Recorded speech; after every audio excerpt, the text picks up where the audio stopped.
Welcome to Remnant Radio. I already Live forget from Studio B. I already forget what Remnant Radio is. I think is it a Sirius XM radio?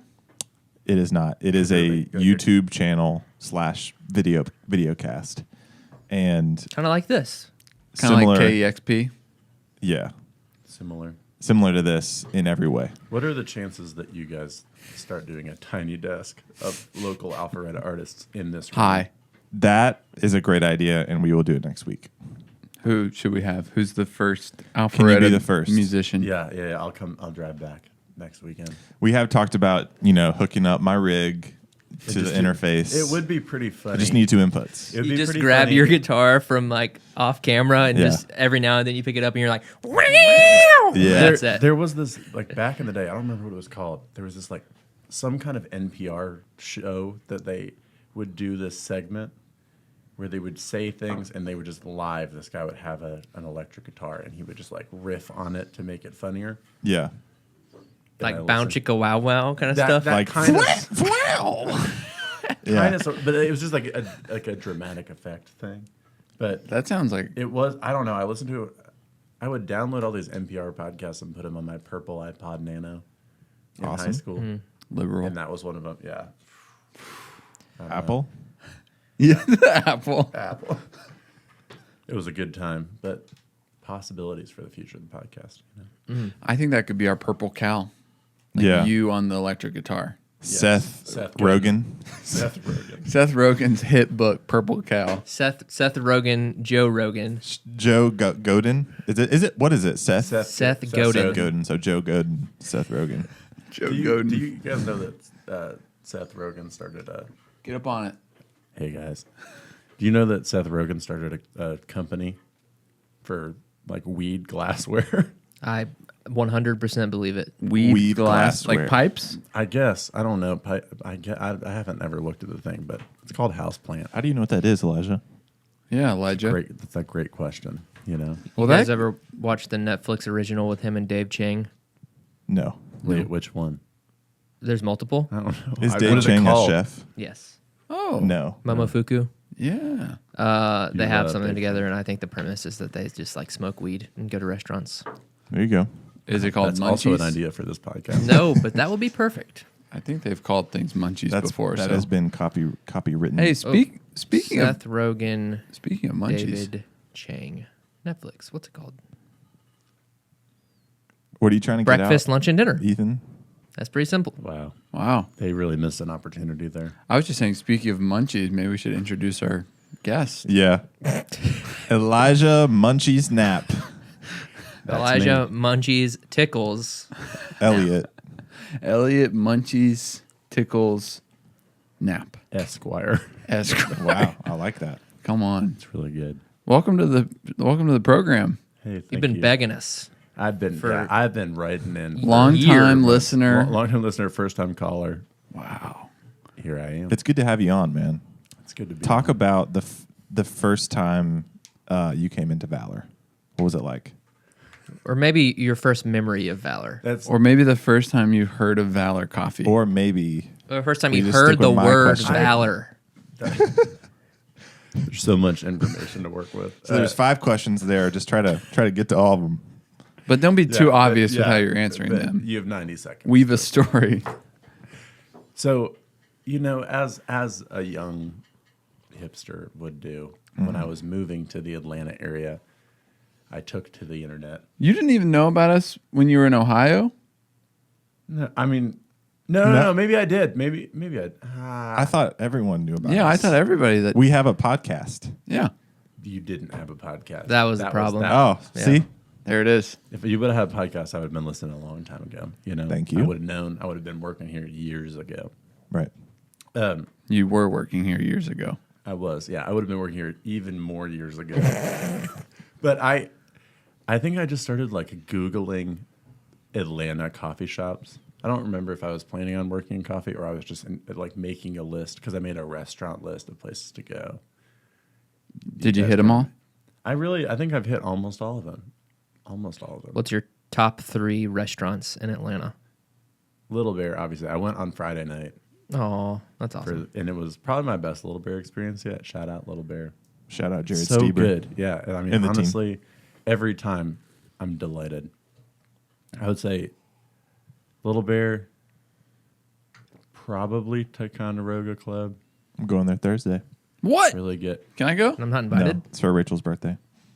Why would we not be invited? Yeah. So You guys are.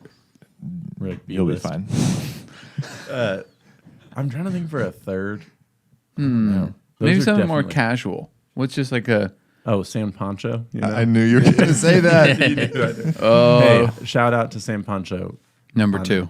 Well, technically it's number one because number one closed, I think, and they just punched the number 2 out of the sign.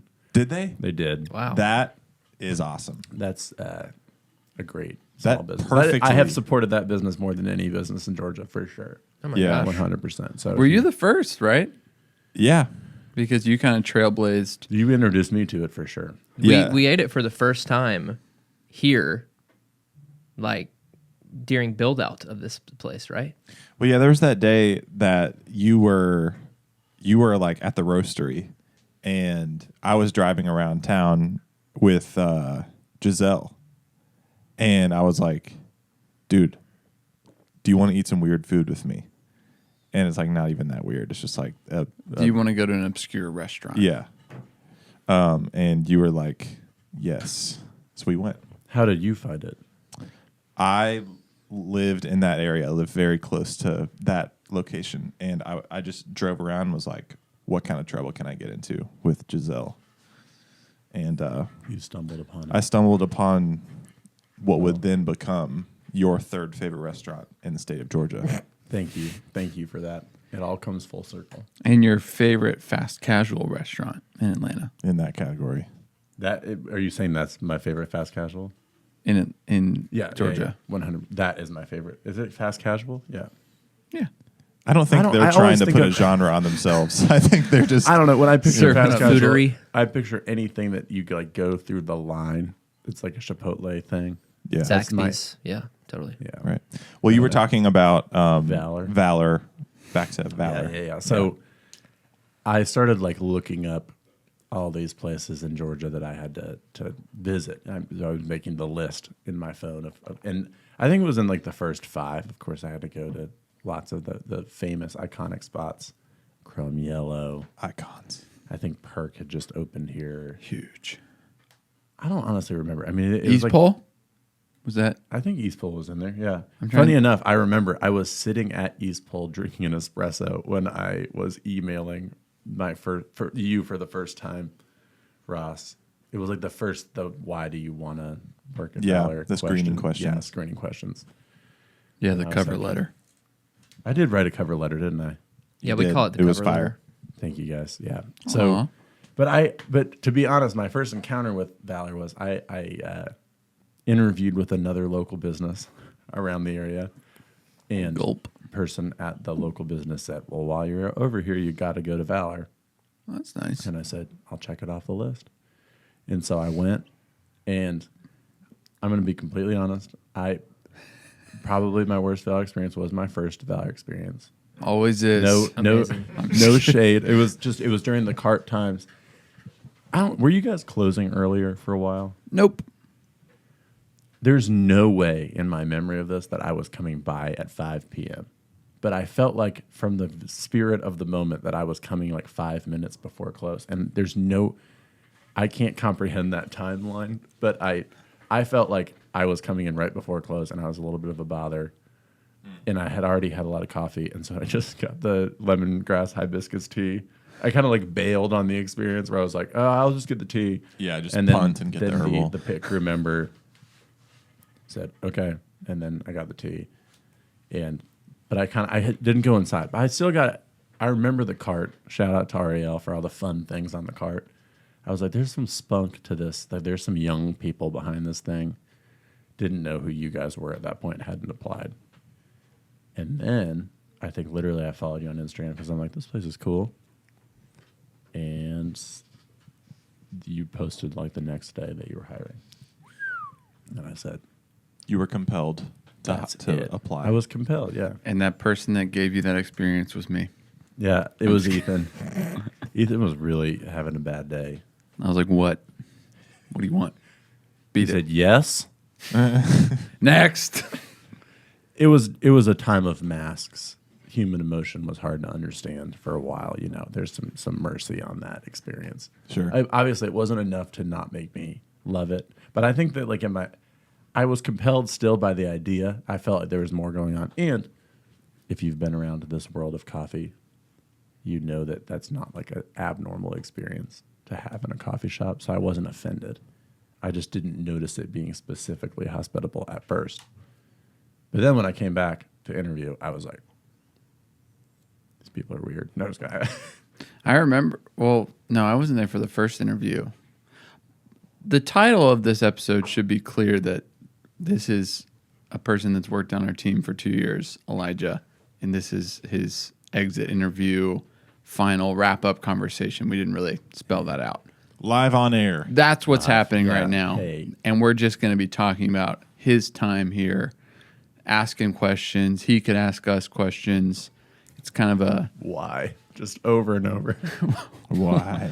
What's the no-hold bar? No holds bar. Yeah, no one's holding bars here. We're just going for it. Yeah.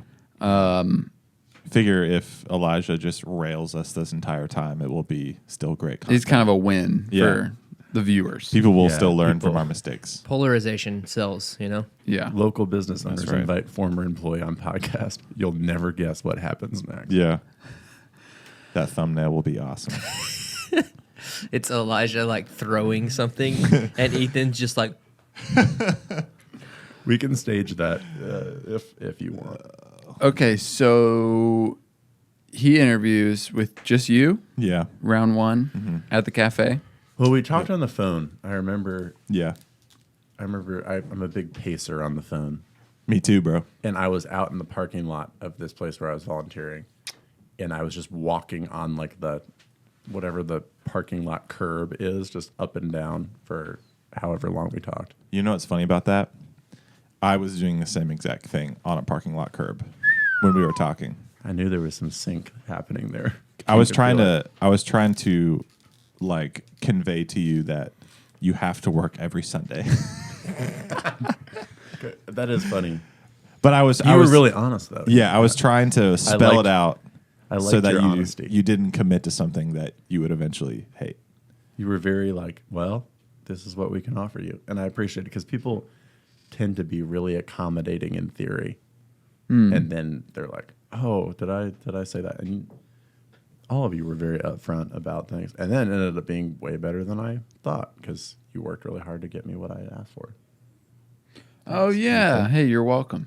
Thanks, man. How long did you work on Sundays? I kind of forgot. Like maybe 2 months. Yeah. And then every once in a while I'd fill for a while. But I really didn't want to work Sundays. Can you cover this Sunday, by the way? I'll be there. Yeah. Labor Day weekend, got to beef up the staff. You'll be just out on the lake.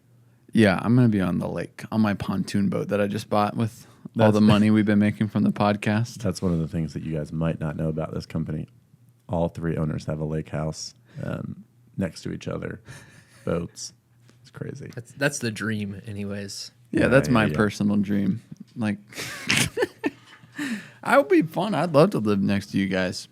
But I think we need to get a place for the whole team, too. Everyone on the team would need their own house by the lake with us. You just have a lodge. What happens when they leave the company, though?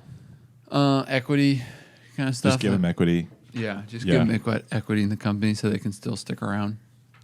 Maybe they could like weigh in on all the decisions too. Yep. Giving away equity is a genius move for any business. Because it's free. Yeah. You get for money. all you business owners Yeah. out there, just give away as much equity as possible. Guys, It's we're really kidding. cool to be a 25% owner in this company. You know?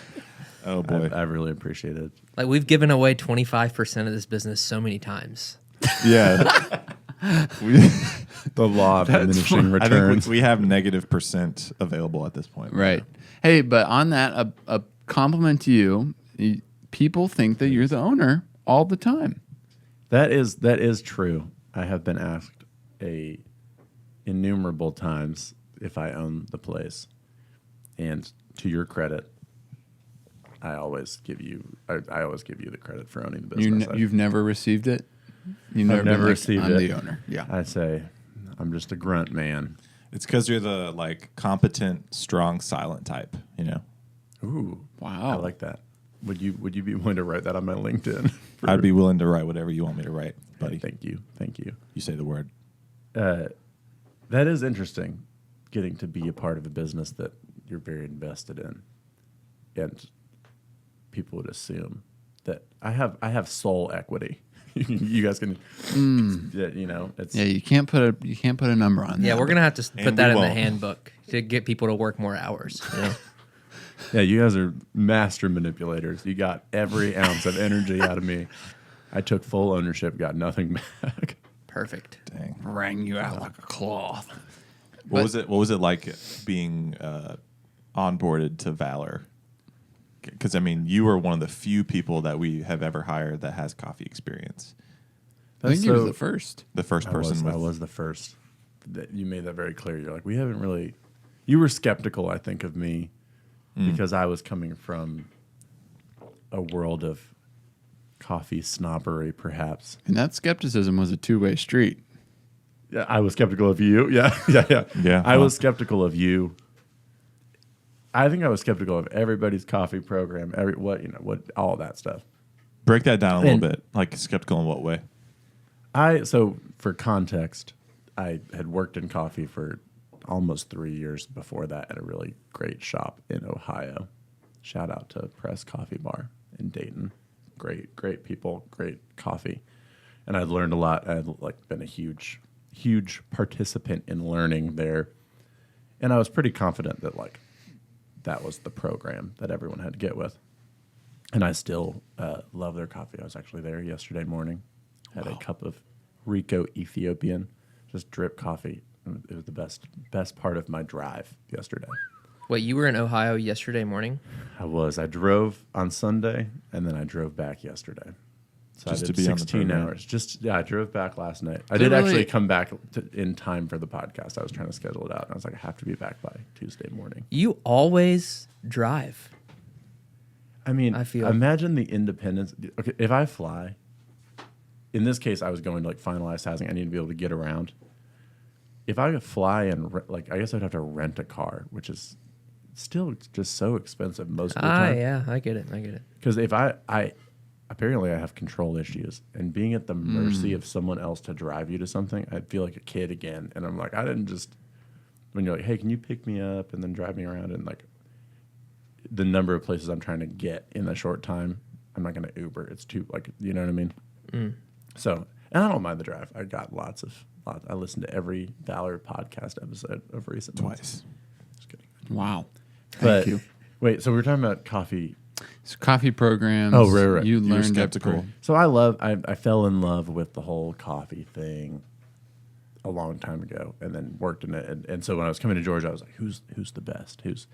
And we had definitely a culture at that shop of like a little bit of just skepticism towards like everyone's cutting corners and all this stuff. And so, I mean, even the idea of like seasonal menus and all this stuff, to me, I was like, what's your angle? You know? Making And then money. making money. That's kind of the core theme of Valor I've learned, and I've gotten on board. The core theme.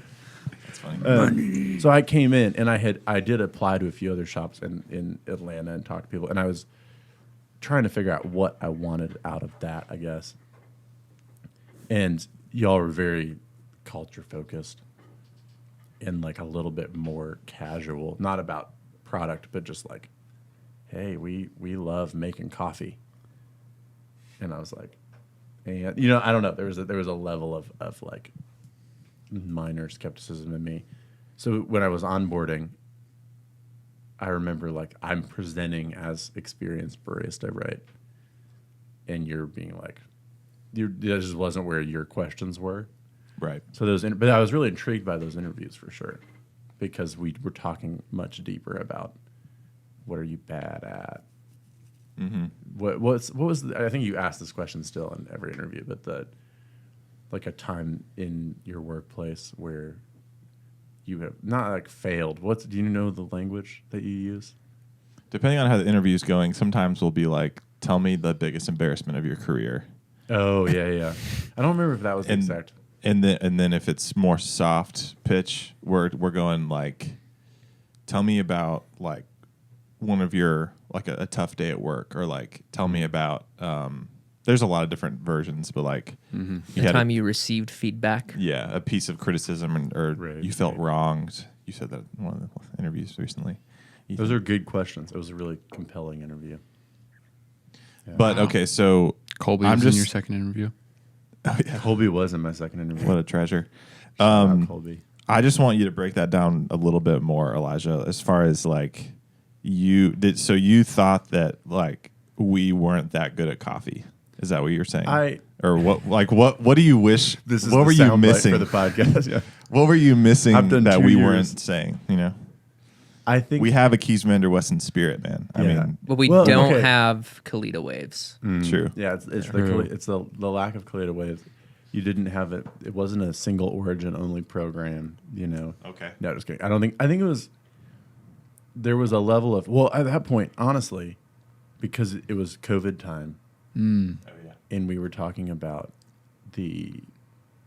my experience was with the cart, and then I came into interview, and you were kind of like in transition back towards being in the shop. Yeah. But there wasn't really this. Obviously, there wasn't like a pour over thing. All that. I mean, stuff in coffee too has changed. I feel like in the past couple of years, where I would say it's 50-50 on if you go in and have like buy the cup in a Hand shop. poured B60s. Yeah, I mean. Whatever. That is getting rarer and rarer. I would say even more often you're going to have a manual, or not manual, but like an automatic machine. But from my experience, I was coming in and I was intrigued by like coffee is the focus of everything.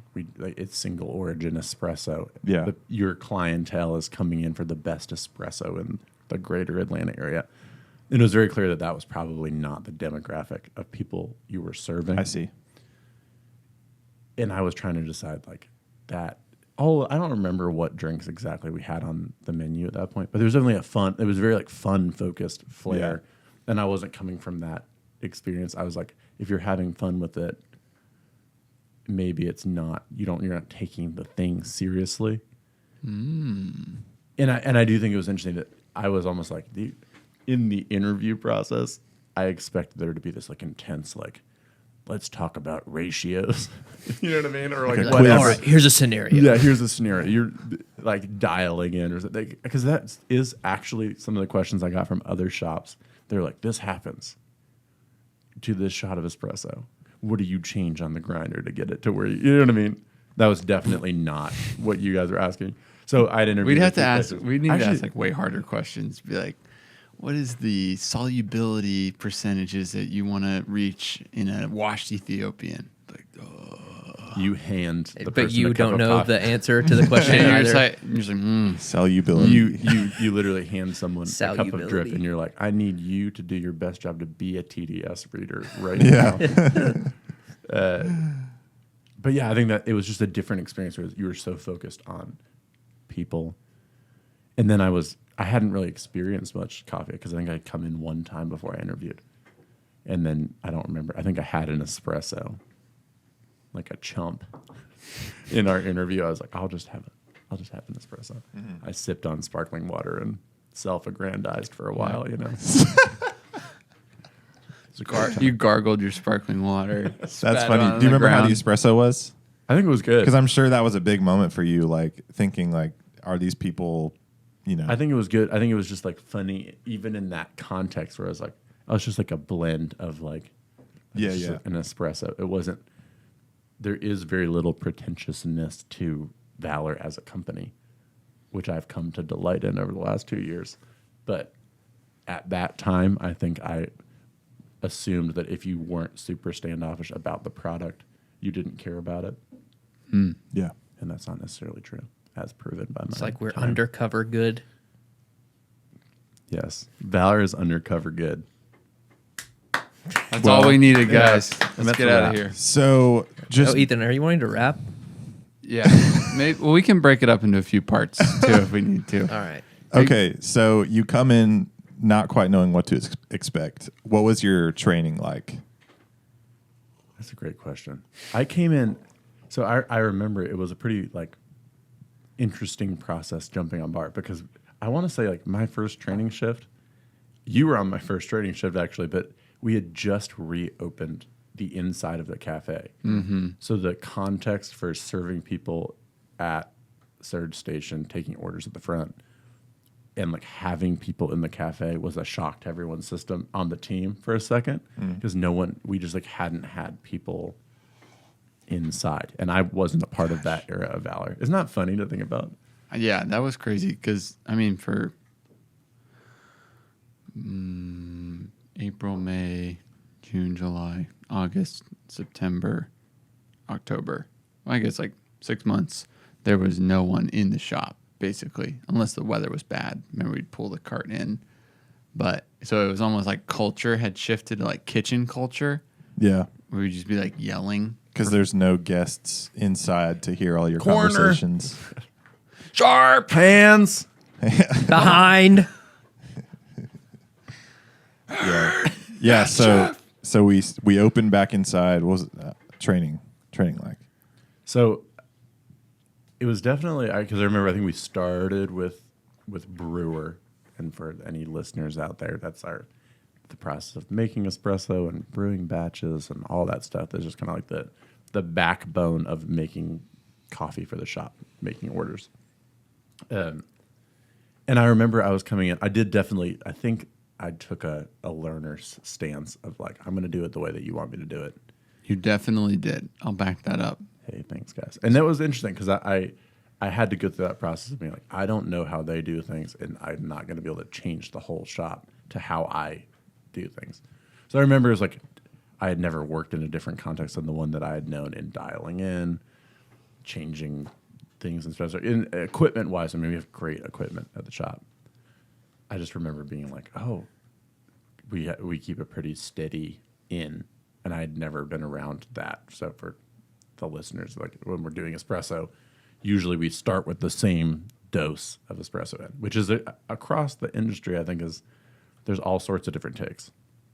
I had not been around that take, and I remember being like, how is it possible to get good espresso without having a ranging dose from day to day? Or in my world, it's like I would redial and like change the dose 3 hours later. Like it's better if you go from 17.5 grams in to 17.8 grams in. And there's a lot less fine tuning in that, and I was a little like unsure. But I remember there was a really good process for everything, and you were on those probably my first 2 or 3 days, and that was fun because you were really like, "This is how." I don't know. It didn't feel like systematized enough that we could have fun with it. It was a good time. I have a question, and it will involve some honesty. Ooh. And you have done nothing to make me think that you felt this way, but I am interested. That's the exit interview. Did you come in thinking that you knew more about coffee than Ethan, Ross, or myself? No, I don't think that I came in thinking that. Because in some ways, I'm sure you did. Just to be clear, I don't know that I believe that, but I came in thinking that based on that hiring thing, we're like, we've never hired anyone with coffee experience. In the early conversations I had with pit crew folks, I was like, I definitely know more about coffee than anyone else on pit crew at that point. And I think that was probably true. And they were the one. I mean, it was more like they were saying that. They're like, whoa, you've like done coffee before. I don't know anything about coffee, or I just know what I've learned here. Mm-hmm. And that's not a bad thing. I think that from talking to, I don't remember, because in orientation, I'm trying to remember, were you there? I'm sure I was at that point. I think it was all three of us and maybe Mikey in the back office at the shop. Remember those days? Sounds right. And I feel like we had talked some about coffee and roasting and all that stuff, and I definitely got the sense that you knew what was happening. I got the sense that it wasn't as important that every person on the team had this, like, they could break down the exact flavor profile of every coffee you released. Now, I have 2 questions. One, what's your favorite movie? Yeah, Easy topics, top go. 3 actors in a supporting role. Michael B. Jordan. Perfect. Question number 1, similar to Riley's. Do you think that in your time at Valor, you learned anything about coffee? Like, do you think you learned more about coffee? Obviously, you learned other things, and I know that we can talk about the culture and all that stuff, but do you feel like you either changed your mind or like learned something about coffee, or you just like sustained your prior coffee knowledge? And do you like cortados more or less? These are great questions. To be honest, I think I shifted so much to focus on culture and consistency for the most part. And so I got good at making drinks in high volume with attention to detail. I think genuinely that was kind of the focus. Mm-hmm. I don't know. I feel like we've had some interesting coffee conversations. For whatever reason, I feel like I know more about coffee equipment over this last couple of years, but it's not like we're having like in-depth origin conversations all the time. And you have to know more about the roasting process at the least. That's probably true. Yeah, I think I've had some conversations with you and with Sam and with Dale. And maybe just with the natural flow of how the culture's been changing with like processing. That is true. I think I hadn't really been around too much like anaerobic, or we've done a few honey wash process things, I think. In my time. Orange washed. Those are all things that I have learned from here 100%. Thank you. Those also weren't very that's popular. what I was looking for, the thank you. Yeah, and that was thank you guys. lot. I am empowered now to go share the good news of orange wash coffee wherever I go. No, you're right. A lot of that was just like you probably would have learned it if you just stayed at another coffee shop. But I was just curious. The Cortado. The other question is, how different was your training from coffee job to coffee job? Like, did you learn all of what you knew about coffee kind of how we did, which was like we worked in coffee, but we just like listened to podcasts and like read stuff and watched YouTube? Or did like press take you under their wing and they're like, we're going to teach you everything? It was much more the latter experience, that we had a really slow training process because we had 2 positions on bar where it's like taking orders and making pour overs and doing batches, and then being the person on, I don't remember what we would call it. On machine or making drinks or whatever. Barista. So, exactly. The barista role of that would be dialing in, pulling an espresso, making any drink, handing it off. So I was used to that process of like the whole beginning to end kind of closed loop. You just get an order called to you and you make the whole thing. And in that, from a training standpoint, I think that it was like usually like a long time of being on bar before you were allowed to be in that role. So it was like sometimes like 6 months that someone would kind of train, and it was all these like you would go do like lab kind of things at the roastery where you like set up and pull shots until you got like a good shot. It was like pretty high critique, and you're like, you're not doing this until you're ready, you know? And I think I was a pretty quick learner, but I was pretty I was intense in that space. Like, I want to be good. Yeah. And we approach things very differently, that we train a little bit more on the fly. And there's a difference in our volume for sure. Different experience having a brewer position where you're making espresso, and then we have an expo position where you're steaming milk, pouring drinks, handing stuff off. Now that there's a disconnect in that process, but it's 2 very different skill sets. If you're just pouring drinks, you're not thinking about the espresso coming to it. You're just getting handed a shot, making something, which you just trust that someone else is doing a good job on their side. And we just move a lot more than most shops, I think. So in order to be good at the entire process, I think it takes more time. And we're a little bit slower to put people towards expo, where you're actually finishing drinks, steaming milk, all that, where it's like the finishing touches. But we start, my first day was starting with brewing espresso. And it was kind of this thing in my prior experience where to be like allowed near the espresso grinder, I see. you had earned your way there a little bit, you know? Mm-hmm. So it was definitely a slower flow in the past, and we hop in a lot faster to just being hands-on, which is really cool. I like that. This is your exit interview, but I want to talk about Valor for a second. Let's talk about Valor.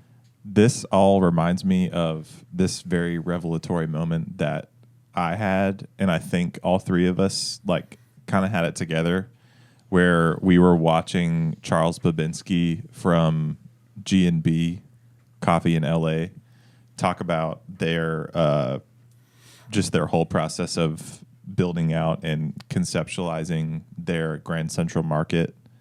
Is it Grand Central Market or Grand Central Station? I think it's Market. Their Grand Central Market location, which, listeners, if you haven't, T, can you pull up some pictures of that? I would love to. Thanks. It's really cool. But they have just one of the most high volume cafes that we knew about at the time. They're in the middle of Grand Central Market, which is just this huge. That's pretty BA.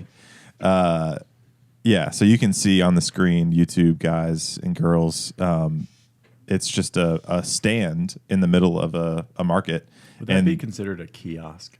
I would say that. Hell I mean, yeah. it's a little demeaning, but we can go there. Hey, I say we bring back positivity to the word kiosk. Let's normalize kiosk Yeah. again. In 2025, Valor will be primarily a kiosked franchise. Kiosked. That's one way to We're look at kiosking.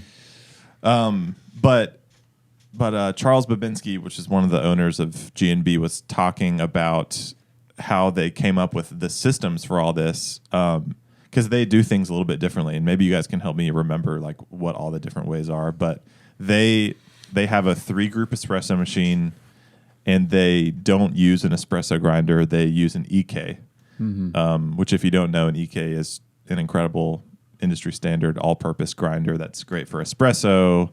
It's just, just if you walk into a really nice cafe, you're probably going to see an EK43. They pre-grind all of the espresso, which the first time I heard that, it reminds me of how you kind of felt about us, like skeptical, like, what? Like, you pre-grind espresso, then it's going to be worse, right? And that was kind of what he was speaking to. And he was talking about all the different ways that they are seemingly cutting corners or like seemingly doing things differently than a normal cafe would. But his big sort of like line that I always remember and I think really shaped us was that we are not trying to brew the best coffee in the world. That is not our goal here. Our goal is to have a great cafe at Grand Central Market. Like, and those are two different things, because someone that wants to brew the best coffee in the world, they are going to throw away every single shot that didn't go perfectly. That if we operated that way at our Alpharetta Cafe, we would have some very unhappy customers. Right. It's the law of diminishing returns, like as far as throwing away every single thing that's not perfect. You may seem like you're cutting corners because you are. Your goal is not to brew the best coffee. The goal is to be an awesome cafe. They're two different things. And you can brew the best coffee you can within your context, What's a natural byproduct of having a great cafe is having great coffee. Right. It's just where your focus lies. Right. So I think that just kind of like that has shaped how we view our systems. And being a very busy cafe in Alpharetta, we've really focused on, like you said, consistency and operating as high of a level as we can, while still moving real fast and keeping our guests happy. That's an interesting thing too, just that we've like in our seasonal menus, which I've had a lot of fun with over the last couple of years, which was kind of a thing that I thought was kitschy in the industry. I'm like, you don't care enough about coffee, you have to like come up with these other things. And now I'm a huge proponent of that. I think every Cafe, coffee shop does it now. I mean, it's funny, in the past 2 years of being at Valor, a lot of things have shifted in the industry. And I think you were already on some of that before a lot of shops started going that direction. But it is actually interesting that we have these drinks, mostly that are really easy to recreate. All of our seasonal beverages for the summer are like, you can't mess it up because it's the exact ingredients. It's not a cappuccino, whatever. And it's awesome because people love it. And then we can absolutely produce the same experience the next time. And it's great. I mean, if you go to Sprojito, which has been probably one of our best selling summer drinks, it's going to be awesome every time as long as you use the right ingredients, which there may be bits and misses on that at some point, but I think as long as you like make the recipe, it will be awesome. And espresso is a lot more hit or miss in that. And I think that it's interesting that there's I came in with a little bit of a critique of any shop that was like, wouldn't throw out 6 shots before they. And I'm somebody still that if someone orders an espresso, I want to make sure that it's dialed in because it matters to me that it's a great experience. But it's interesting, like you also have to deal with volume because when you're talking about if it's really about their experience, it's a terrible experience for everyone to stand away for the drink for 10 minutes because I'm having a mental breakdown in the back corner trying to fix the espresso and I'm sweating and on the altar of correct TDS, you're sweating. Yeah, well, that brings up a good point. Is what's worse at that point than waiting, 10 plus minutes for a drink, that it will be a little better, or getting your drink when you desire it and it is of like a lesser quality. right. Maybe some people have some different answers there, but that's interesting. Also, what we're talking around is the concept that we use, the verbiage we use is the range of excellence, right? Mm-hmm. And I think sometimes when we're talking this way, it's easy to follow that momentum and like to lower or like to broaden your range of excellence. And that's why I think it's been such a gift to have you be kind of a balancing act to us to kind of, I know we've had multiple conversations of kind of calling us back to other aspects. I would be like, well, hey, but still, let's not forget about this. And it took you some time, but I remember like it was a few months in, you're like, hey, I think everybody kind of needs a refresher on just milk steaming. And it was like, yeah, totally. But then it's easy to throw out, like to be defensive and be like, yeah, but range of excellence. It's all right. It's okay that it's like this. It's not going to be perfect every time. But it's like, well, yeah, but you still got to fight. And like as leaders, we have to fight and push for the best we can get. Because that conversation sounds like you're just settling. And then if you just keep settling, Yeah. Especially with milk, something like milk, it could be perfect every time. Right. Well, and that's Like that's, 99% of the time. Isn't that the argument for good systems too, or good Yeah. training? Because then I would say by the time that I'm like have been coming into the closing out of my Valor time, I'm pretty confident that I can multitask, do a bunch of things, and produce pretty much perfect milk all the time. Every once in a while, I'll like steam a cap a little weird, not get enough air in there or too much or whatever, and I'll remake it. But almost all the time, I'm like, I know this is going to be good temp, good texture, whatever. But it's a system much more than it is me. Like it's not an art project. It's using the same variables the same way every time, and that I think we've gotten better at giving people the tools to just hone consistency. And then that makes the range of excellence. Like if you're 1 degree off of that thing, it's fine. But it's having the knowledge to like use the system in your own work. I remember one of our first like recurring inside jokes bits was that I don't know if we talked about this on the program before, but The program. It's a program. Program. Ethan, your first coffee job, you were getting trained by a nameless national coffee roaster who everyone would know. And the dude told you he was teaching you how to dial in espresso, right? Right. What did he say? I mean, give him the spark notes of that. The spark notes is that we had a really like crappy setup. Like it was a cool old machine that was gorgeous, but I'm sure it was not awesome. and then we had like one of the like small home like flapper grinders.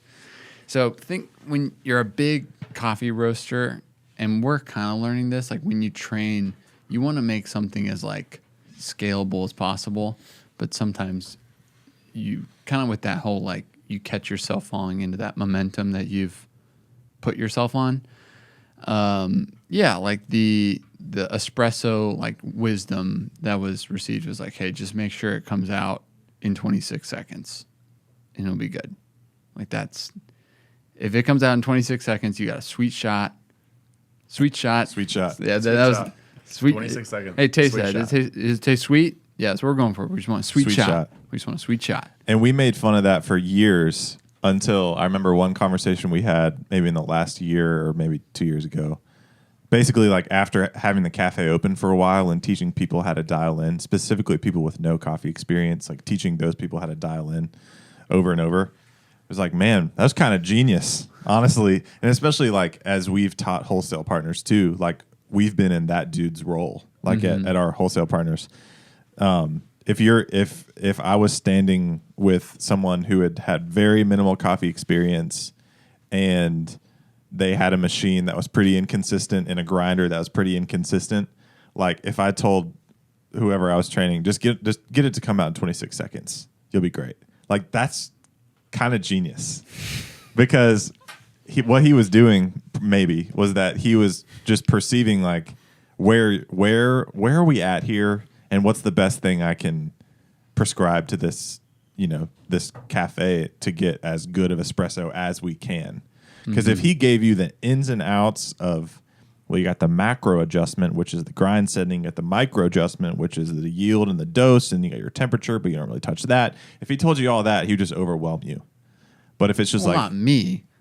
Well, Yeah, you're I'm super smart. Right. I was 18. I knew everything. I mean like a proverbial you. Anyways. Sorry. Yeah. I'm sorry. Just keep the dose the same, keep Yeah. the yield the same. Doesn't Pull matter. it to the little 2 ounce line on your jigger, and get it to come out in 26 seconds. Adjust the grind setting until you get to 26. Like that's kind of a genius thing to tell someone. I mean, when you have very little control over your own product and you're like, what's something that we can, the smallest bit of information that could yield the biggest change, And you were probably pulling their flagship blend, which will remain nameless, which is Free throw. a It was you guys. a super forgiving, darker roasted. Like if you had like a washed Kenyan on espresso, you pull that thing at 23 seconds versus like 28 seconds, you got problems. Those two different time frames are going to taste way different. But you got this like really forgiving blend. Just pull at 26. It's a great name. Forgiving blend. Is there Forgiveness. Forgiveness. that can be a future wholesale instead of miracle. Forgiveness. Yeah. I mean, stay in the Elijah, Riley. where do you want to see Valor improve / grow over the coming years? That's a great question. The marriage of great experience, like fun, exciting, engaging, and then the cherry on top being, I cannot believe that someone made me this drink in this fun, goofy, high volume setting. Mm-hmm. That's my dream. And I think I believe that I have given people that experience a lot of times as a part of that training thing. / we deal with a lot more volume than almost any cafe I've been around. And that means that the easiest place to cut corners for us would be accidentally to just serve a drink that doesn't really like hit the range of excellence. If I was a little bit below the range of excellence. Or a little above. Yeah, that's It's too good. I'm notorious for 11-minute ticket times because I'm hand etching an incredible self-portrait into every cortado. Self-portrait, dang. But it's gotten us a lot of 5-star Yelp reviews. What can I say? But I think that that's my dream for the cafe. Not that we don't do that often, but I would say it is kind of hit or miss on the things that I particularly like in coffee, because I've stayed a basic barista boy over time. So spell out some of those metrics for us. Say more. Like the metrics of just this is more for the program. But what are your metrics for let's just say a cappuccino? What are you looking for? Let's talk about a cappuccino. Because I'm assuming that's one of the things in your mind as far as like places that we could grow. Yeah, I would say it's all of the like that super traditional side of things. So is it specifically milk texture? Would you say? Well, I would say that we have like the only things I ever get nervous about in my time at Valor when we're just like high volume. Someone comes in and I'm like, I know they're a real big coffee person. I don't really stress out about that stuff too much anymore. In past life, me would have had a panic attack. Like someone walks in and I know they work at a big shop in a big city kind of thing. Everything's just big. Yeah, it's huge. Yep. I begin to sweat and I give myself more anxiety by tasting 7 espressos while they're in line, guessing they're going to get an espresso. And then they get a drip. The espresso gives you more anxiety. That's so funny. That's the most. I'm sorry. That's the most classic thing that happens. In the like world. crap. Just gotta know something. And then like you were like tamping, you're doing everything wrong because you're like shaky and You're like nervous. And, Yeah. Tossing the tamper up and smack. and then they're watching you and you're like, I'm just giving it some love real quick. Yeah. If this tastes bad, just let me. I have said that more times than I care to recount. Like, hey, just let me know how that is. I'm happy to remake it. Yeah. I think you've said And- that every time you've ever handed me a drink. Well, honestly. that's you because you're you, but not. I don't say that to customers. Good. For the most part. But I think as far Sorry, as dude. Espresso's been tasting trash today. Yeah, you say that and your hands Yeah, are we're like re- muddied with espresso and you're like, we're really shaking. I just say 10 we're really espresso. struggling, and then just hand it. I think that the metrics of that, like anyone who gets into that space has had a cappuccino. I've probably had one of them from all of you except for Riley because you've been on bar 2 times in It's the last 2 fire, years. Where I'm like, Best cappuccino you've wow, ever this had. is a now that's a cappuccino moment, you know. Now that's And- a cappuccino. And there's just like there's a certain range of temperature, sweetness of milk, and I think all the way down to the presentation of just like the art of it, the full integration of espresso and milk together. That's awesome. I mean, Do you want me to go make you a cappuccino right now so you can say that you've had one yes, for me? please, before this is Please, Let's go, boy. come on. I think we got milk over there. Hope so.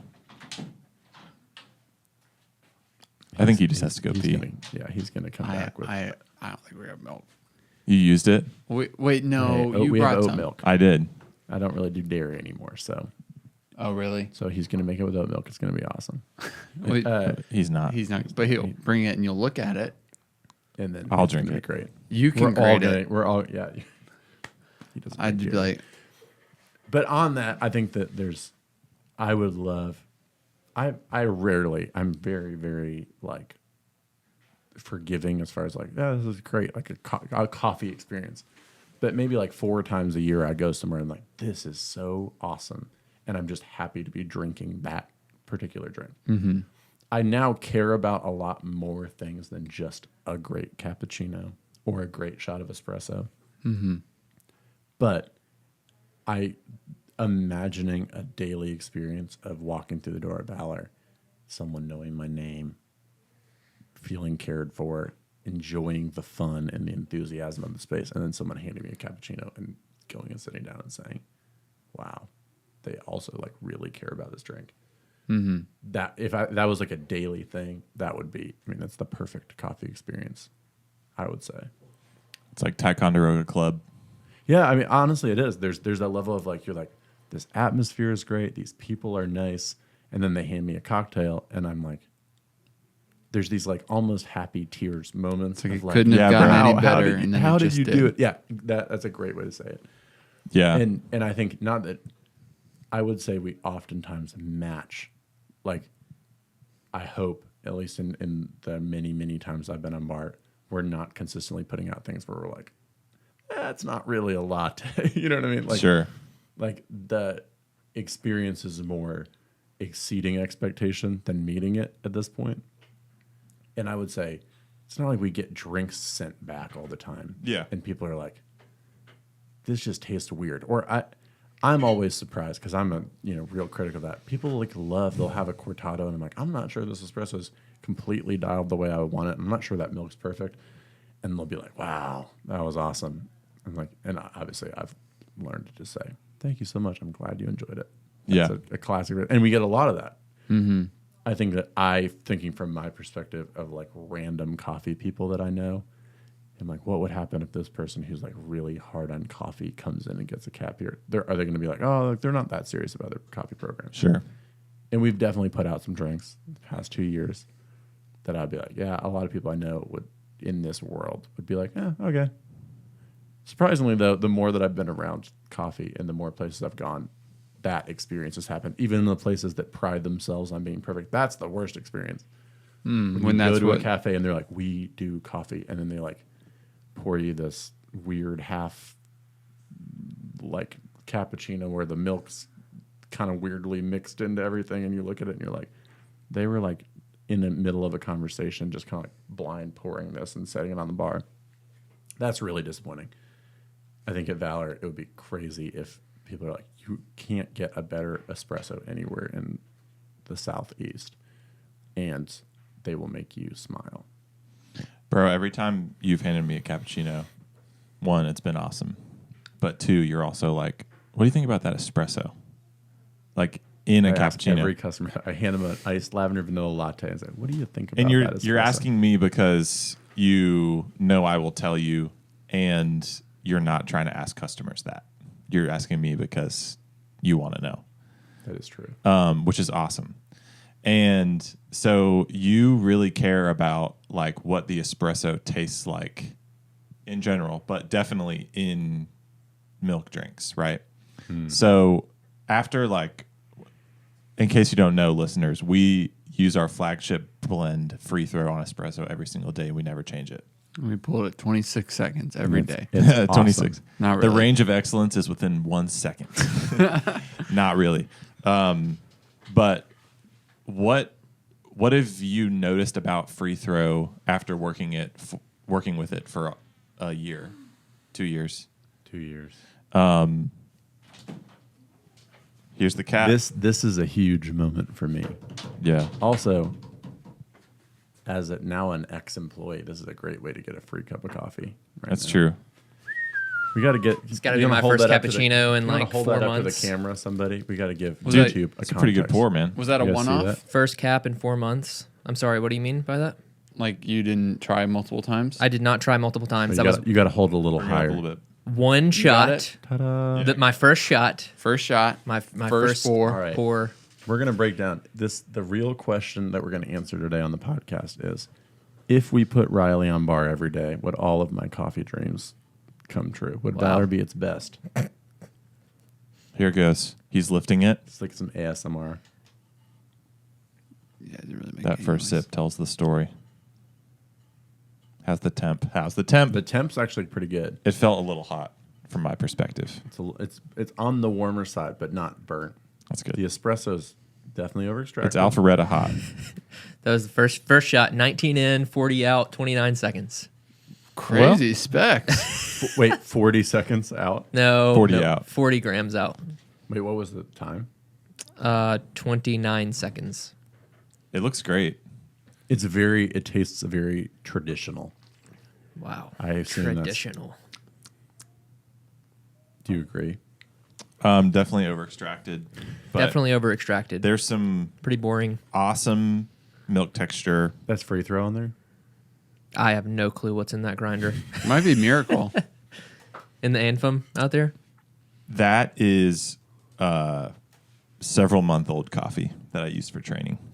Well, in that case, pretty awesome given the variables. you know? Okay, my milk texture. Come we're on. We're talking about Riley as a barista right now. Yeah. Right. And he nailed it, guys. But anyways, you're always asking me, what do you think about this espresso Right, and the right. cap? What feedback do you have, good or bad, for our flagship blend on espresso? what's interesting is, I mean, to be fair, free throw is the blend that we use, but we'll change components over time, right?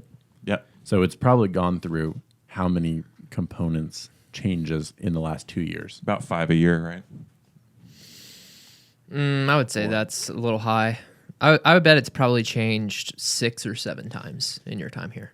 So I've worked with 6 or 7 different versions of free throw. I've also worked with free throw switching from our old roasting setup, Yeah. switching to a new Loring. roasting. Yeah, Loring, great machine, great roaster. And then we've also switched personnel running that roasting, all of that stuff over time. I would say free throw genuinely as a coffee. I told someone this the other day. I think that it has doubled in quality in the last 2 years as a coffee. Like, it wasn't bad when I started, but I actually think it's good now. Mm-hmm. So as a blend, I think that it is like, I trust it to be good, and it works. Is it Brazil, Ethiopia right now? Yes. That It's combo- Brazil, Honduras, but Honduras natural. Okay, sweet. That whatever combo, we managed to maintain this kind of like chocolatey base and some fruity overtones in the finish. And that's fun because you know that it is going to blend really well with milk, which is important, right? Because there's like the Kenyan washed espresso, which we probably all had from some shop. Most of the time, the thought of that with milk is a little unappealing. I actually really do like a washed Ethiopian in a cap. Yeah. Because there's this like kind of like tangy floralness that happens with the milk. But I think free throw is like, it's a pretty consistently good variable at this point in the shop. There are times, I think we've had more grinder problems than we've had problems with the blend itself. That's fair. For sure. I've probably experienced more emotional turmoil in my career at Valor with the espresso grinders than anything else. Just send us those counseling even bills. more than my relationship with Ethan. Oh. But yeah, I really like it. I think I had never worked with a blend before coming to Valor. And I get why blends are a great idea for your flagship espresso, because there's a range that it really is good in a range most of the time. Doesn't mean that I've had some awful shots for throw for sure. Yeah. But I don't think that's possible and not with any coffee. Sure. When people are like, I've never had a bad shot of this. Like, I don't know. You're wrong, bro. You're wrong. Which, just a reminder for all of our listeners, head on over to our web store and use discount code The Ross Special to receive 30% off of your free throw purchase Yes. Yeah. for this month only. Wow. That means tomorrow. Are Today you and tomorrow. serious? I'm a little. We started Yeah. it last week. It was whenever you stepped out. We were just You stepped out and we gave people a discount. we were code. just gassing up free throw, and I was like, you know what? That's Head awesome. on over. I know- wish that you guys would do a discount in my honor as well. I'll foot the bill. Keep dreaming. Wow. Yeah. You being on the show is one Keep thing. dreaming. A discount in your honor, it's never going to happen, bro. Look, dude, you got on the podcast, all right? The world renowned. World renowned. So we'll do it until Labor Day. We'll do it through Labor Day. Good call. Okay. The Ross Special, 30% edit off it. free throw. All lowercase, all one word. The Ross Special. All uppercase. But I don't think it matters. It probably would work. It'll auto uppercase for sure. Yeah. I know. Okay. We need to extend it because I posted the podcast late last week, and I apologize to the listeners and viewers for that. I still haven't even put up the YouTube video. I'll Well, be dude, putting I up put a it. long time. I put it for. What a have you month. been doing?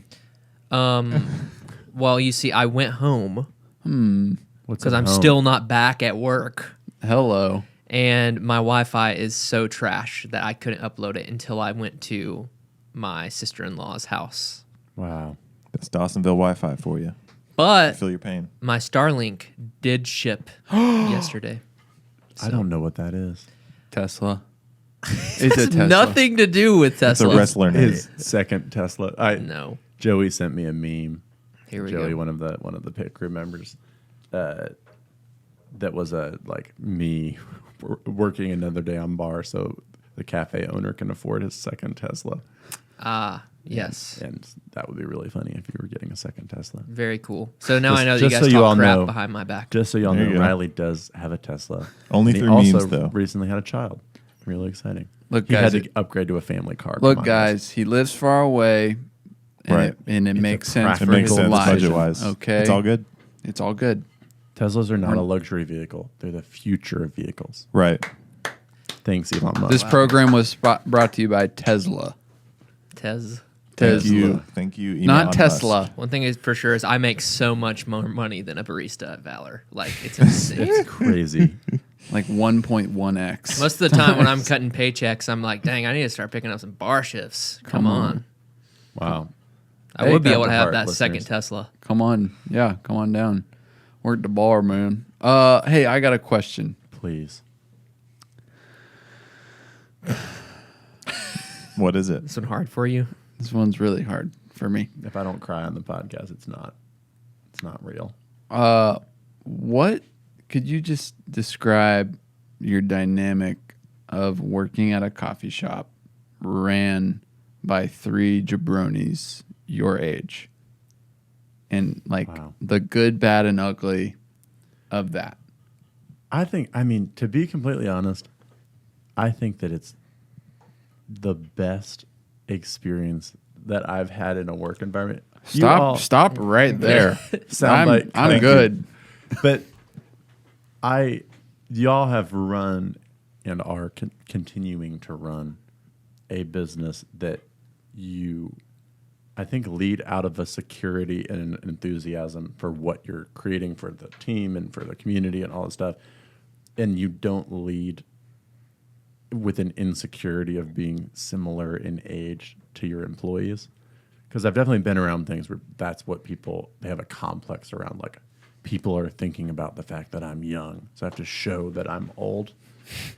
And none of you are, I mean, I did have a really crappy mustache for a while. I love And it. now it's not crappy. I just don't have a mustache anymore. I was just wondering if that Your kind mustache Yeah, has filled that in. was a so props to hard. you. I had a hard time respecting you during that era. I was just trying to show my age, or like But prove I was old. I think that I've never thought about it other than being a positive thing. That I think it's so cool to tell people that you are young guys like me who had a dream, have put a ton of work into making it what it is, have been really. I mean, there's a humility in all of you to keep learning, to say, hey, we're young and we're learning and we're trying a new thing. And honestly, I feel like there have been a surprisingly few situations in the past 2 years that I felt like these young guys, you know what I mean? Not like, it's always at Riley. I'm just like, Riley, just So young. podcast, you know? Podcast in air quotes. Crossbod. Like, what's up with this guy? Crossbod. But seriously, I think I have loved that opportunity to be a part of something that has a young energy, but it's not like, I think you're just comfortable being young and being alongside people and not having to show everybody that you're in charge. And I mean, Ethan is probably one of the best leaders I've ever been around. Come Seriously. on. And Come on. Come on. in the cafe setting, I've worked on a good handful of teams in different scenarios, in design, in coffee, in food. And I've never seen a team of people rally around a leader the same way that people rally around Ethan. And that's because Ethan genuinely does not ever like pull a power card on anybody. Yet. He's I'm Expo all day. but he I think Lyndon said to me at the end of the summer, and she was our short-term summer Unpaid staff. summer Intern. intern. Yeah, our unpaid summer intern. Shout out. And she said, I genuinely have never had a manager that I actually know will be the first person to offer to do something hard in the cafe and will only ask for me to do that when they know that like they have other things on their plate or whatever, that it's never a passing off responsibility because I'm above that. It's always like, I trust you to do this thing because I trust you. And you know, like everyone knows that you would do anything, whether it's like taking out the compost, dealing with the grease trap, cleaning anything, dealing. I mean, we've watched you in that setting. And so obviously I've gotten the joy of becoming friends with each of you. But I just have endless respect for all of you as men and leaders and business owners and all that. And I don't think I've ever had a weird moment where I'm like, hey, I'm your age, by the way.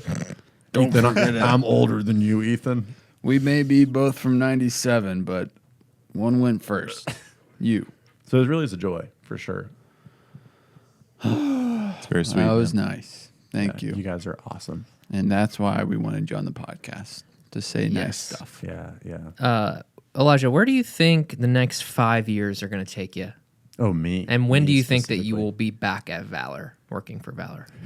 Back on bar. I do have it in writing that if we open a cafe in Bozeman, Montana, then you will be I will. the manager. You hear this on the podcast.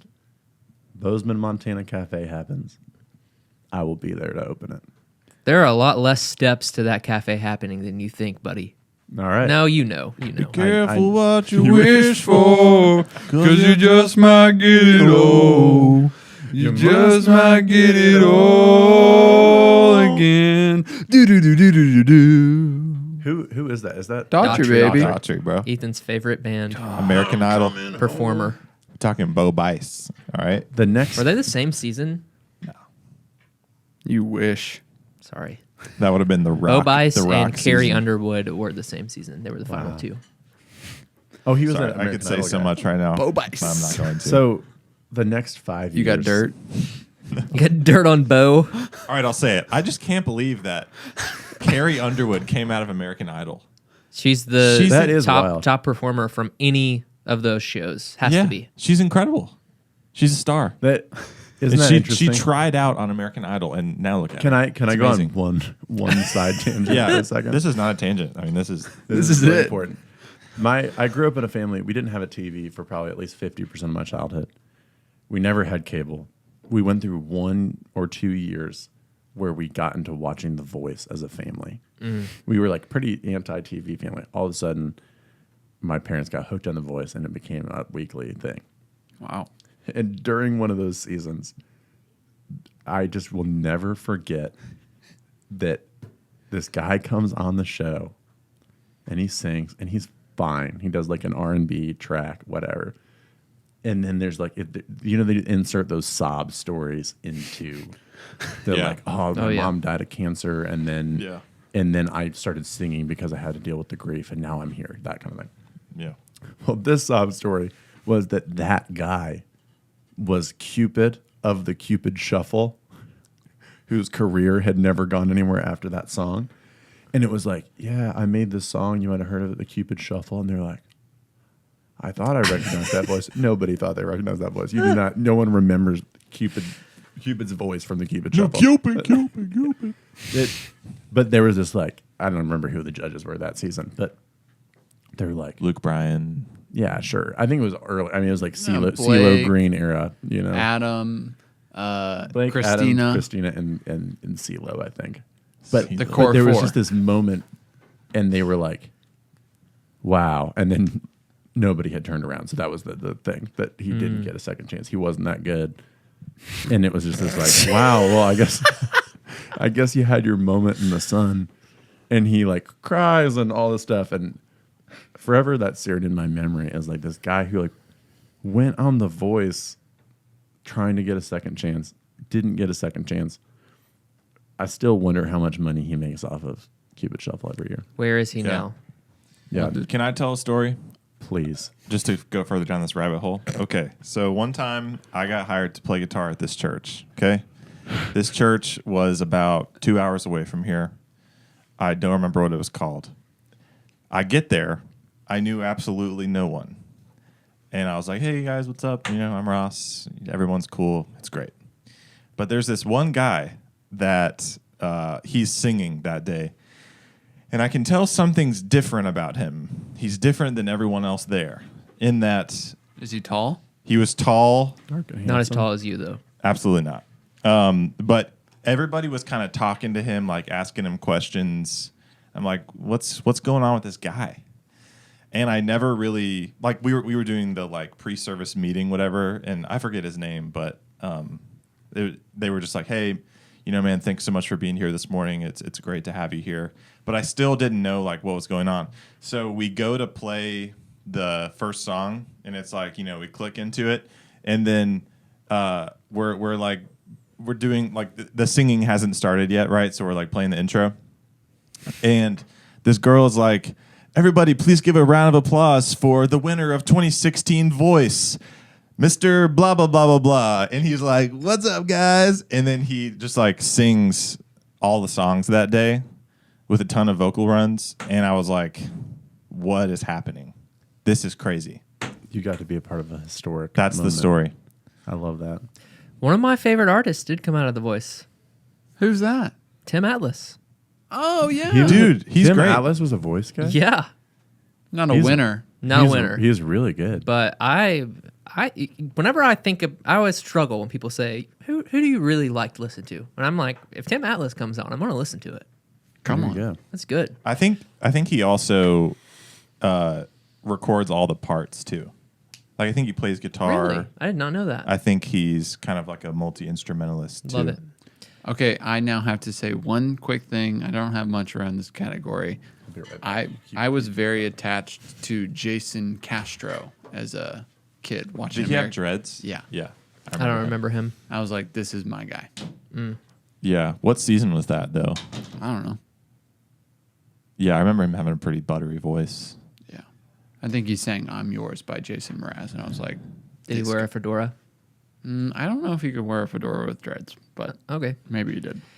Oh, I remember him. Yeah. I think he does like B level Christian celebrity stuff now. No offense, Jason. I'm on like level G, so Man. Really? or Z.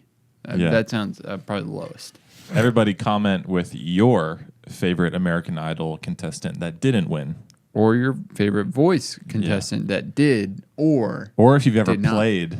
played with someone who was on The Voice. or if you've been on The Voice or American Idol. We have some people like that we've known.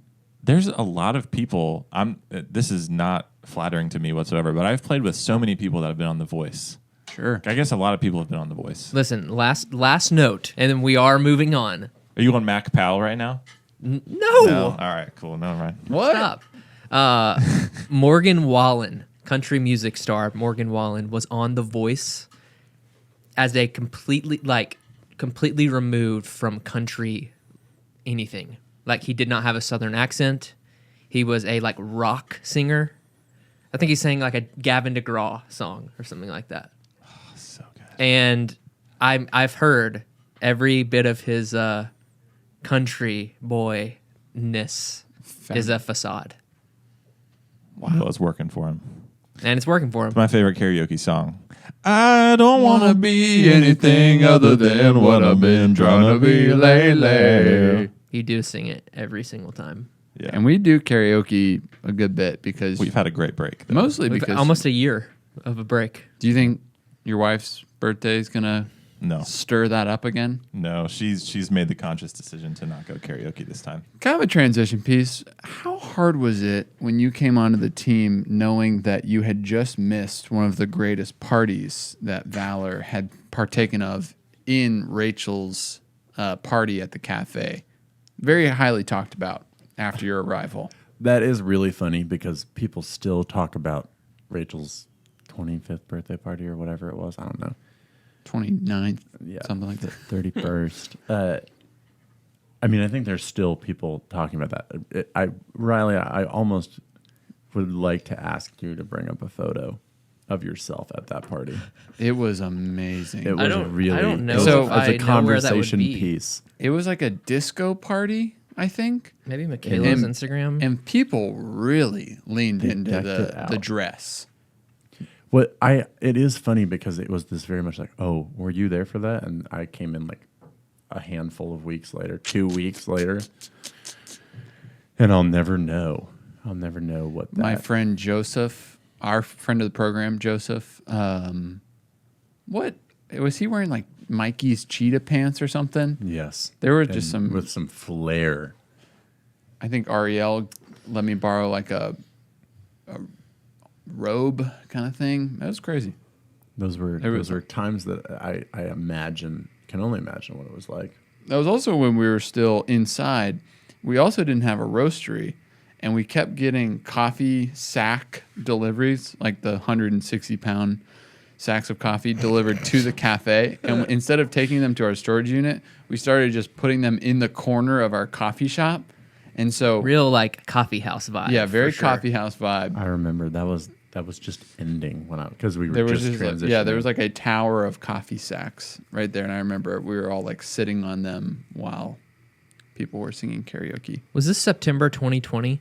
Yes. I'm looking for it. But yeah, it was a tough experience to miss out on for sure. I'm There'll be sorry. a lot of future parties that I'm going to miss out on. I'm going to miss out. Well, apparently I'm not invited to Rachel's party, so that's fine. But I'm going to miss out on a lot of future parties as well. So No, the Ticonderoga thing, it seems it's more like a them thing. oh, awesome, So don't worry about it. awesome. Boys, here we are. We've talked are. about coffee. We've talked about Wait, you never answered the question. 5-year of 5 question? years. Oh yeah. How I did we start talking about the voice? it was I don't know, but give me more. Oh, of Bo it. Bice. course. It's always Bo Bice. is that really how we landed on that? I don't. Yeah. Well, No, we started singing Daughtry. yeah, but then that was And then I was just like, we're talking Bo Bice, just out of the blue. And then that got us onto it. 5 years. in 5 years. Maybe spell out the trend. Like, what do you think? What am I doing right now? Do you want to know? Do you guys want to know what I'm doing? Yes. The people are screaming at their phones The right people now, are wondering. or their monitors. So for the The only picture I have from that party is this. That is Ethan wearing they- Giselle's costume on his as a head. hat. The number of pictures Why I don't you have show with that to Ethan, the camera? Oh, this is good. the number Yeah, of this is fun. It's going to be out of focus, Yeah, actually. all right, cool. the number of things that I have. It's going to be out of for focus if you hold it up close. Pictures. And it's not going to come into focus. Ever? Ever. Wow. Well, there's a lot of pictures on my phone of Ethan with random things on his head. Genuinely.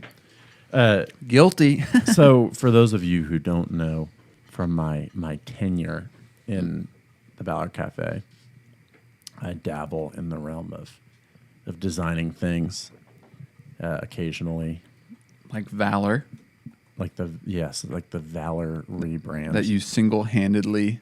Thanks, guys. I single-handedly pulled that off. Shout out to Michaela and Ariel and my friend Nathan, and also Ross, Riley, and Ethan for making the rebrand happen. But it was a thing that I had a little part in for sure. But I work in some design realm things and have throughout my time at the cafe. So I'm moving on Saturday to Cincinnati to go work for an industrial design studio doing like a internship residency thing. Been a passion project dream of mine for a while. So I'm doing that and then transitioning to working for a software startup doing design as well. So that's my immediate future, which is going to be a lot of fun. But honestly, in the next 5 years, I would hope to be back in the hospitality space, and I would love to open a cafe or some kind of hospitality business. I'm trying to go do my corporate gig, put aside some money, Little nest dream, egg. little nest egg, think, dream, plan, find people that I would want to, or a person that I would want to collaborate, and figure out where I would want to do that. And I've heard one block from Valor would be a really prime spot for Yeah. a cafe. Good Yeah. point. You can be a wholesale been account, done. too, Yeah, that'd be awesome. which has also been done. So I think the ideal future is I will probably design things primarily as my source of income and with most of my week for the next 3 years. That's what I'm giving myself. 3 years from now, I would like to be at least making direct moves towards opening some community-oriented business space, probably a cafe. I'm interested to see what that looks like culturally in 3 years. What is that? The form of that people are drawn to. I don't think that coffee shops will be completely irrelevant necessarily, but Slightly irrelevant. But I don't know. I mean, maybe there's just a different form of that. But I like these community spaces. Bartending. A hookah bar has always been something that Petting really, zoo. Yeah, hookah bar, petting zoo, bagels, all together in one space. Could work. Could work. There have been stranger things, and that's kind of the hope is to be able to step into that. But it's interesting because I am not interested in doing that in an oversaturated space, and the majority of spaces are oversaturated at this point. Which, funny enough, in 3 years, saturation might change, as in some businesses might close or move on or transition. It's already or just, happening. which is, I mean, it is genuinely, like, I moved to Atlanta, obviously during COVID. That was a big catalyst for a lot of change. But it was like all these famous Atlanta cafes were going out of business and whatever. And so there is a new era of people building out new shops or coming to town or all that stuff. So I don't think that'll be in Atlanta, but I'm looking to be, honestly, the way that Valor is to Alpharetta in offering a community space and a fun culture and a quality product to a place that didn't have that before is just so much better, in my opinion, than coming in and trying to compete with whoever. And there's different, I mean, you can serve a neighborhood in a bigger city. There are neighborhoods in Atlanta that don't have anything that would benefit from that. I don't think it will probably be in Atlanta. I'm thinking small town Kentucky, guys.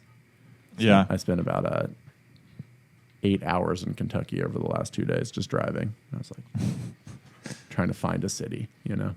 Lexington, here I come. Paducah. I want to get up to Kentucky. I want to go on some. I want to go on a couple distillery tours. I'm going up there soon. I like Really? Kentucky a lot. Can I actually tag do. along? You think? another no. You can be my driver. You I doing get some paid? weddings? Yeah. How much?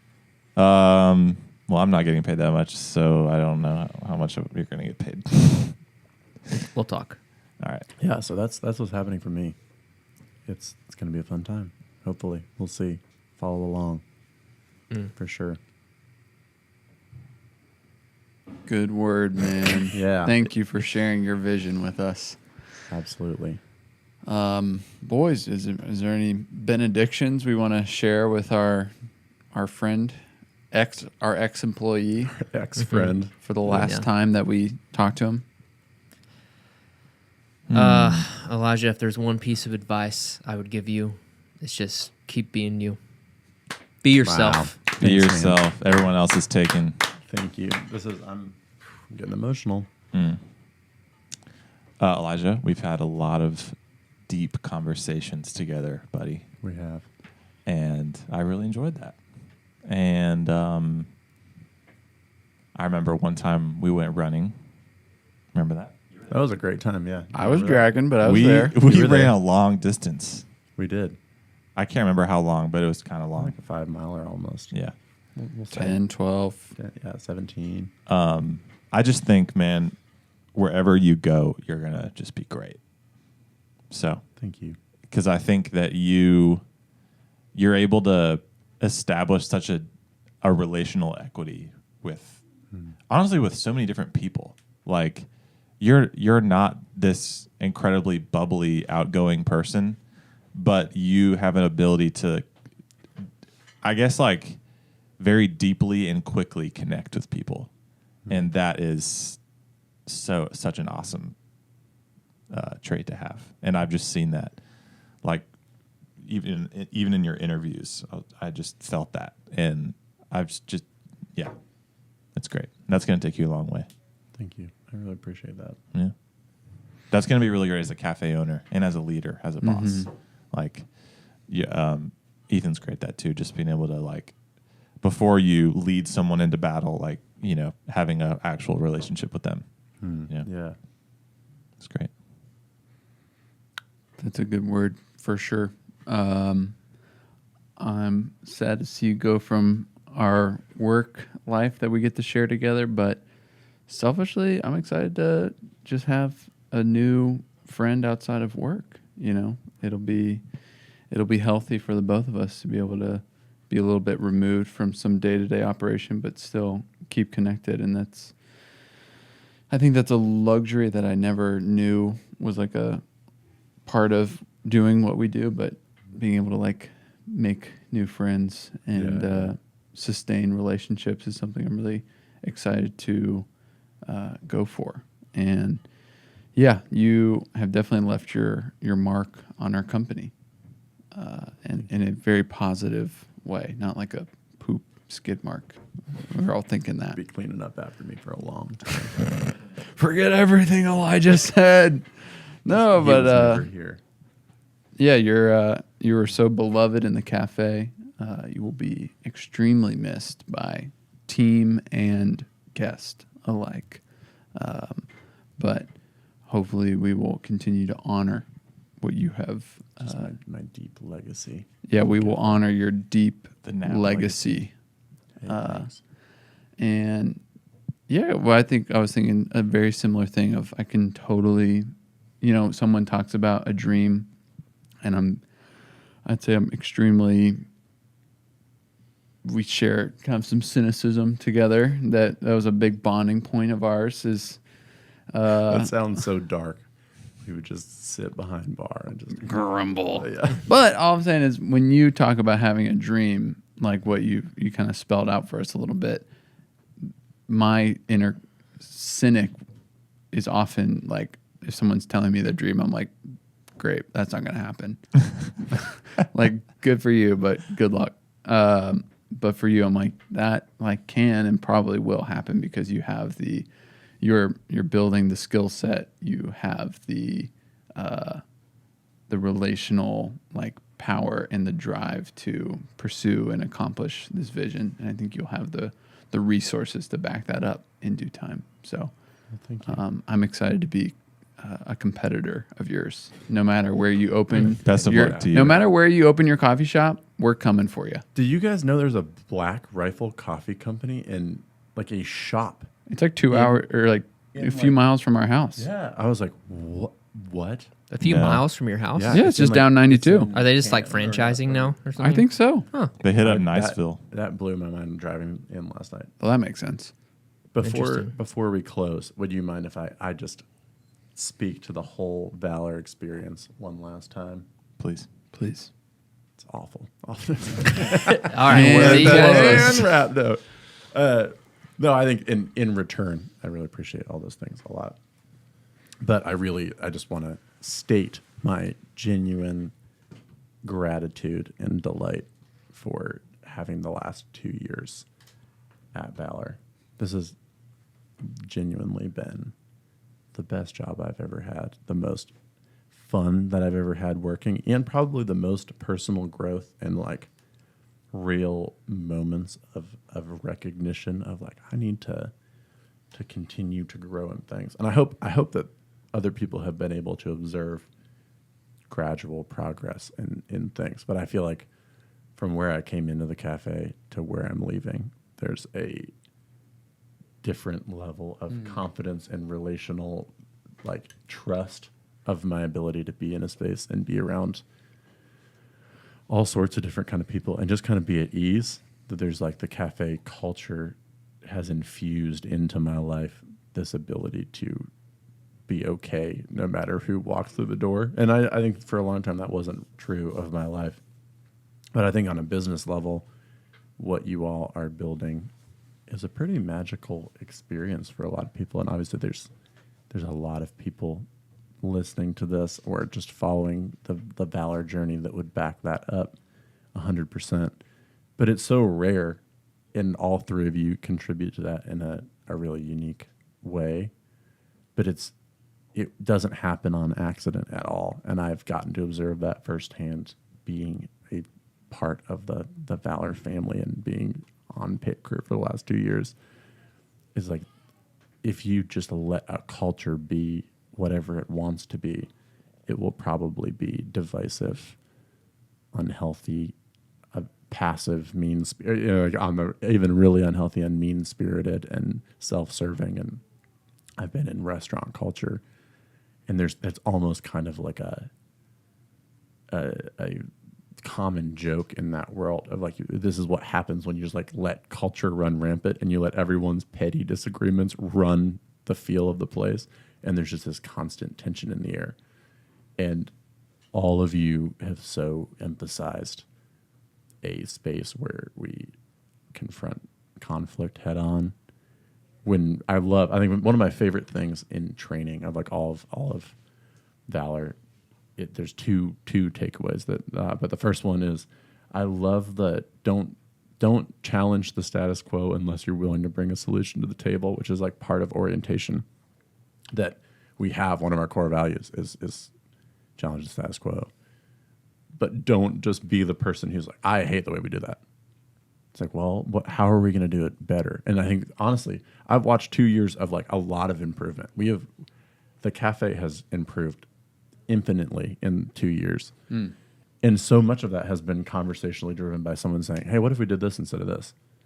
And y'all are open to that and are like, oh, that's a good idea. But never just a complaining culture of like, oh, I just hate that this is how we are as a cafe. And so we're not stagnant like that. And I think back to orientation, and this will be a thing that I'll carry probably for the rest of my life in the way that I interact with people. But everyone who's gone through orientation has heard the Maya Angelou quote, which I won't quote verbatim, and I won't try to, but the essence of the quote being, people will forget what you said to them, and they will forget exactly what you did, and they might forget your name or all these details about you, but they'll never forget how you made them feel. And that is really incredibly important, and I think that is the foundation of Valor as a business, that me and thousands of other people literally can testify to the fact that they have felt cared for, seen, celebrated. And that is due to the fact that you built that into the very beginning of the business, and that is such a universal experience means that has been on purpose so many times that no one accidentally just walks in and feels cared for. And I think genuinely I would love to see in cafe culture, and as you do this podcast and as you work with wholesale people and whatever, that you get to be this, give an invitation to all sorts of people working in this space and say, why, like, what are you doing it for? You just want to make drinks. Mm-hmm. You just want to, and I would love to see a new wave of cafes that not imitate Valor necessarily, but are like, you know about these guys in Georgia that I went in and they like actually treated me like a human being, and that doesn't seem like it'd be that much of a stretch. But it'd be crazy if there's small businesses all over the place that are just celebrating and seeing people, and I think that changes communities. And I think you guys are doing that for Alpharetta and hopefully for Dunwoody and 1,000 more places that Valor cafes are going to be. So thank you. Thank you for letting me be a part of it for the last 2 years. I'm going to miss it a lot. No, well, you have a spot when you want to come back, just so you know. That's right. If and when. Yeah. Well, hey, do you want to give out your Instagram so people can follow you? Yeah, please follow my journey. And hey, guys, just leave some comments in the podcast. Tell me where you want me to open a cafe. I'll Smash go like anywhere. while you're down Colson, Josh Cappuccino. I mean, we're looking We're for talking you guys. You guys tell me Matthew, how likely are us you out. to move Elias. to Bozeman, Montana, if I open a cafe for Valor there? Yeah, we kind of need a starting crew. We need to be a there. few people to be regulars, so we're going to need Yeah. to transition to Bozeman. Do we have any Bozeman listeners out there? Of course. Oh, yeah. Oh, well, yeah. I mean, So many. I know. Someone west of the Mississippi, at least. My Instagram, for those of you who want to follow my primarily cheesy film photography and ponderings about life. Further is- Maya and Angelou picture- quotes. Yeah, it's just my weekly Maya Angelou quote is Elijah Knapp, Knapp, all one word. Thank you to Instagram for allowing me to just have the Your easiest name. handle. you got in early. I'm right I there got with it you. early. So are you. Yeah. Man. Yes, Ethan River 777. Give him a follow. Yeah, give my parody account a follow. Shout out Riley. You got to post, That man. wait, I have to say that as one last story. Of course, I stalked all of you before, like while I was interviewing and like Yes. looking at everything tagged, and so of course I landed on Ethan River 777, the parody account for Ethan, and I was like, who puts that they're a notary in their bio? And it's like all these like really close up crop selfies, and you like, and I was like, who is this bozo? Yeah, that page is my weakness. It's so funny to me. But now, one of my closest friends. Oh, man. Hey, And he's not a notary anymore. He's Expired. Wow. It's kind of a real He pain He did. in my... Hey, just so you guys know, he did offer to buttocks. lie about being a notary for me. totally. Wow. I would lie about anything for anyone. I'm just kidding. What do you want Ethan to lie about? Leave it in the comments, guys. Yes. All right, I'm going to say one other thing about you. We talked so much about your coffee acclimation. I love to see that you went from like working at Valor, you went from not wanting to make like a fool of yourself. Ross, you're being beckoned. You went from not wanting to make a fool of yourself to being so like self-confident and in the workplace that you would like be a fool for someone else's like comfortability and enjoyment. And I think that was a huge shift in just like your demeanor was to make yourself vulnerable at the cost of another person's like comfort in a space. And I think that's something that we try to do at Valor, and we don't really spell it out like that all the time, but it was cool to see that over the years just become more and more like a lifestyle choice of yours, which is like, it's like this host that kind of lays down their ego for their guest. It's not a job. It's a lifestyle. Boom. Come on. All right, man. Love you. Hey, Love you. Love y'all. Love you. Love you, Valor. You're fired.